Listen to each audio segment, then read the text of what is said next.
Hello students. तो इस video में हम करेंगे प्रॉपर्टी 2। पिछली वीडियो में हमने प्रॉपर्टी 1 देखी थी। Property 1 on primitive solution. अगर पाइथागोरियन इक्वेशन है जो उसके प्रिमिटिव सॉल्यूशन है तो एक्स और वाई और जेड तीनों की जीसीडी 1 होगी।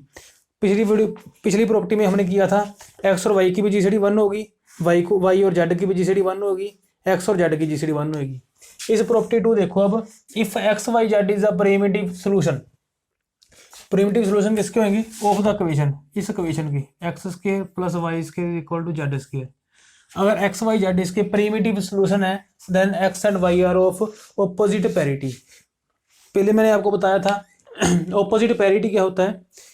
अगर एक्स और वाई, एक्स ओड है वाई इवन है, या एक्स इवन है वाई ओड है, उसका मतलब ऑपोजिट पैरिटी। हाँ, तो ऑपोजिट पैरिटी होंगी, मतलब एक्स अगर ओड है तो वाई इवन होएगा, अगर वाई ओड है तो एक्स इवन होएगा। ठीक है, तो देखो x Y z is a primitive solution, मतलब डेट इज प्रूफ करते हैं अब इसका।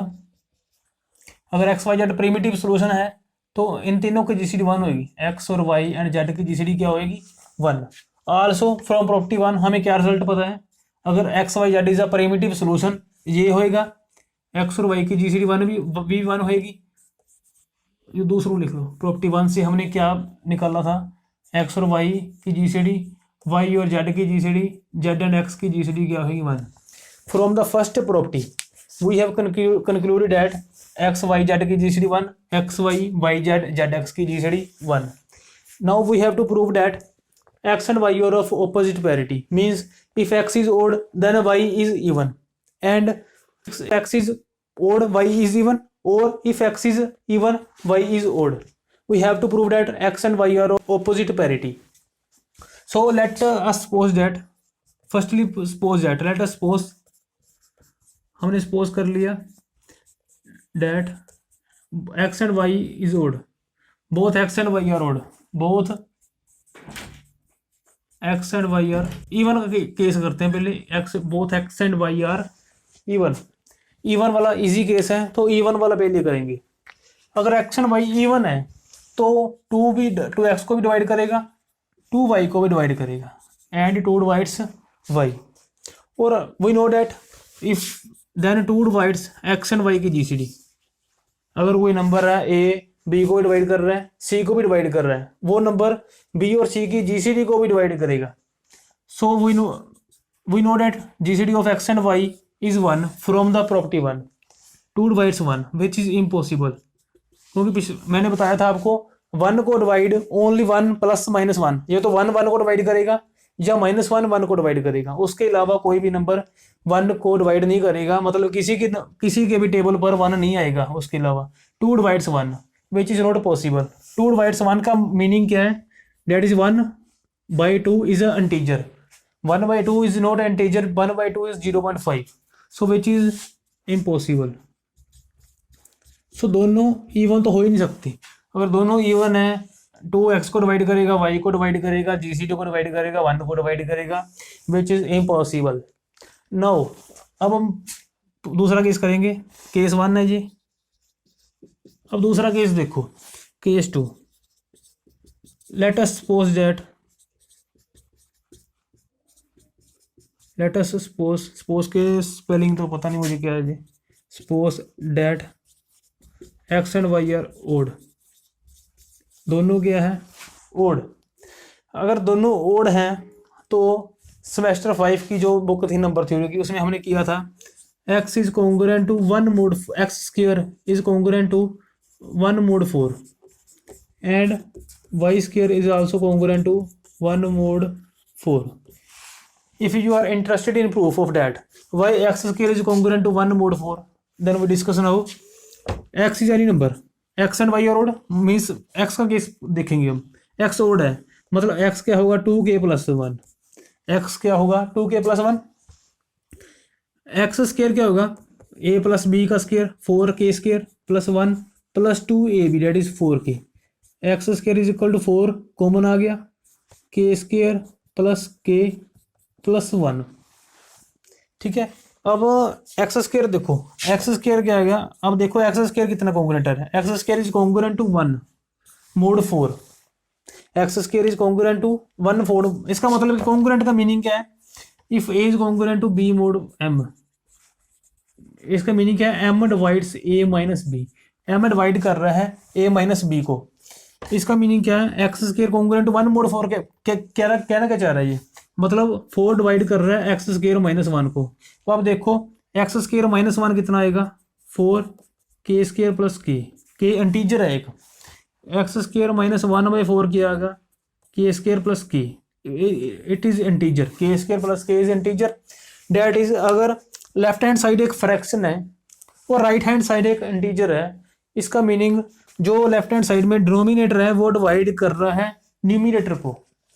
If left hand side is fraction, right hand side is integer, this meaning of this is that denominator divides numerator. Now you will clearly see that 4 divides x square minus 1, 4 divides x square minus 1 and x is odd. अगर x odd है तो x square minus 1 को 4 divide करेगा, that is x square is congruent to 1। इसका meaning क्या है? x square is congruent to 1 mod 4, 1 mod 4 मतलब x square minus 1 को 4 डिवाइड कर रहे हैं। Similarly we can prove that now you can see that x square, if x is any odd number, square of any odd number is congruent to 1 mod 4। मतलब जब किसी odd number के square को 4 से divide करेंगे तो 1 reminder आएगा। ऐसे बहुत कुछ बनेगा, क्योंकि ये सारा चैप्टर बीएससी सेमेस्टर 5th में आपने किया होगा। नंबर थ्योरी में 5th सेमेस्टर में कराते हैं ये सारा कुछ। अगर हम ये डिस्कस करेंगे तो जब ये वीडियो घंटे की बन जाएगी। तो अब यहाँ तक आ गया। अब बस पिछले सेमेस्टर में ये भी था, if A is congruent to B, C is congruent to D, mod same है, मोड एम है, मोड एम है। तो प्रॉपर्टी थी एक, A plus C is congruent to B plus D mod M. ये भी पिछले सेमेस्टर में था, वो आपने पढ़ा नहीं होगा। तो देखो 5 इज कॉन्ग्रुएंट टू 2 मोड 3। इसका मीनिंग क्या है? 3 divides 5 minus 2, 3 divides 5 minus 2 which is true, 3 divides 3। Also 13 is congruent to 1 mod 3, that is 3 divides 13 minus 1 which is 12। Then a plus c which is 18, 5 plus 13 18 congruent to 2 plus 1 3 mod 3 which is also true। If a congruent to b, b congruent to c, then a plus c congruent to b plus d। We used it this property। अगर ये है, ये और ये है तो ये होगा। If this happens then this होगा।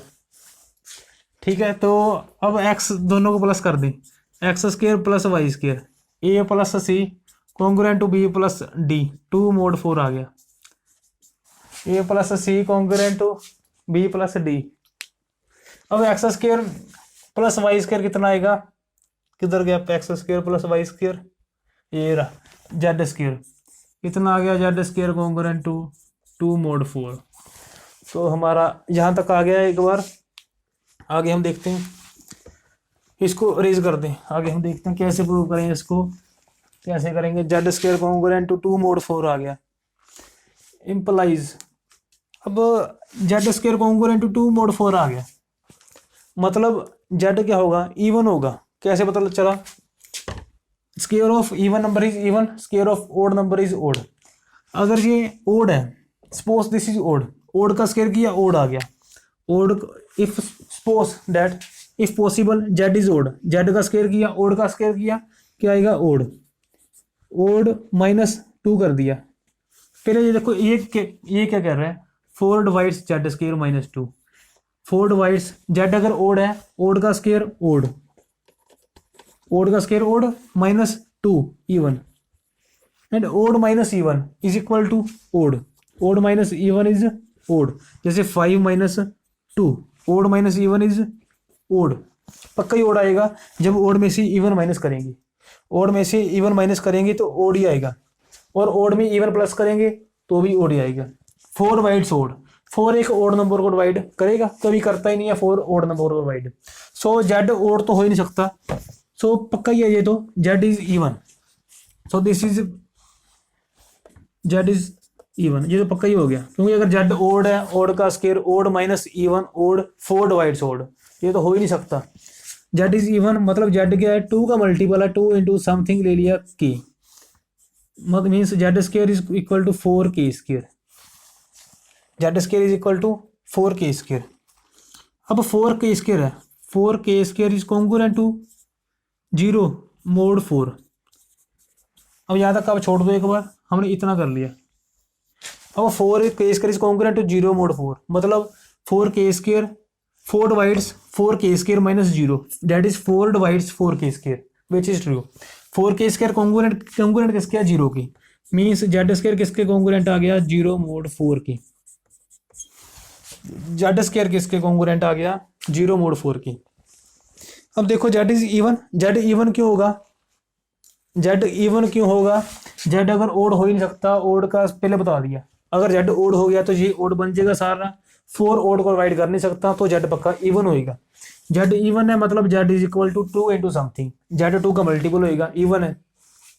जेड स्केयर इक्वल टू 4 के स्केयर आ गया, 4 के स्केयर कॉन्ग्रुएंट टू 0 होएगा मोड 4, क्योंकि ये वाला 4 डिवाइड कर रहा है दिस माइनस दिस, 4 के स्केयर माइनस 0, 4 डिवाइड्स 4 के स्केयर माइनस 0, डेट इज 4 के square is congruent to 0 mod 4, 4 के स्केयर कॉन्ग्रुएंट टू 0 मोड 4, ये आ गया, that is z square is congruent to 0 mod 4, इतना आ गया।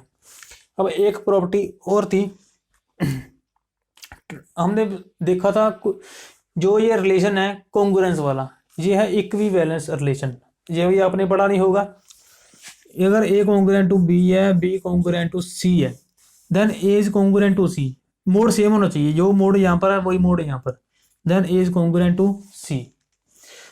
अब देख लो आप, 4 is congruent to 2 mod 2, 2 is congruent to 0 mod 2, 4 minus 2 divides 4 minus 2, 2 divides 2 minus 0, तो 4 0 का भी कॉन्ग्रुएंट होएगा, 4 minus 0 4 which is divisible by 2। तो देखो आप फ्रॉम ये इसको मान लिया फर्स्ट इक्वेशन, जिसको मान लिया सेकंड इक्वेशन, इसको हाँ ये है ए बी, ठीक है। अब जेड स्केयर 2 के कॉन्ग्रुएंट है, जेड स्केयर 2 के कॉन्ग्रुएंट है, जेड स्केयर 0 के कॉन्ग्रुएंट है, मतलब 2 0 के कॉन्ग्रुएंट होएगा। फ्रॉम 1 एंड 2, फ्रॉम 1 एंड 2 क्या आएगा, 2 is congruent to 0, mod same होएगा, मोड 4 यहाँ पर भी mod 4, which is now then not possible, now this is not possible, क्योंकि ये क्या कह रहा है, 4 डिवाइड्स 2 माइनस 0, 4 डिवाइड्स 2, मतलब 4 के टेबल पर 2 आता है, नहीं आता, ये तो पता ही है हमें, which is not possible. Then odd भी नहीं होंगे, एक्स एंड वाई दोनों ओड भी नहीं होंगे, both x and Y are not odd, both x and Y are not even, ना ही दोनों इवन होंगे ना ही दोनों ओड होंगे, एक ओड दूसरा इवन, या एक इवन दूसरा ओड, ऐसे होएगा।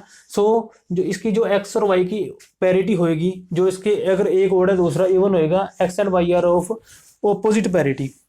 सो इतना हमने कर लिया, एक बार दोबारा से, ये तो आपको समझ आ गया होगा। केस 1 केस 2 देखो, एक्स किसी ओड नंबर का स्केयर करोगे वो 1 के कॉन्ग्रुएंट आएगा, डेट इज किसी ओड नंबर का स्केयर करोगे अगर उसको 4 के साथ डिवाइड करोगे तो रिमाइंडर 1 आएगा, ये आ गया, प्लस कर दिया, A plus C congruent to B plus D, 2 आ गया, Z square is congruent to 2 mod 4, 4 divides Z square minus 2। अब जेड पक्का इवन होएगा, इवन है तो 2 के 4 के स्केयर सारा होएगा बस। अब अगली प्रॉपर्टी 3 करेंगे नेक्स्ट वीडियो में।